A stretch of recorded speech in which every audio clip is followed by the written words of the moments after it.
মান ক্বালা লা ইলাহা ইল্লাল্লাহ খালিসাম মিন কিবালি নাফসি, কোন ব্যক্তি যদি দিল থেকে বলে লা ইলাহা ইল্লাল্লাহ আর এই বিশ্বাস নিয়ে যদি মারা যায়, কিয়ামতের ময়দানে আমার সুপারিশের মাধ্যমে এই ব্যক্তি সবচাইতে সৌভাগ্যবান বান্দা হয়ে যাবে।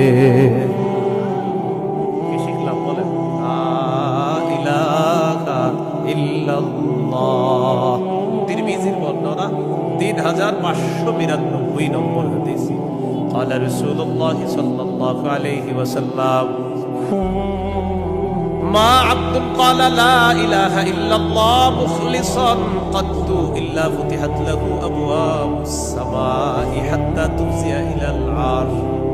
নবীজি বলেন, কোন বান্দা যদি একবার ইখলাসের সাথে লা ইলাহা ইল্লাল্লাহ পাঠ করে, আল্লাহর আসমানের সবগুলা দরজা খুলে দেওয়া হয়, আর লা ইলাহা ইল্লাল্লাহ যেন আরশ পর্যন্ত পৌঁছে যায়।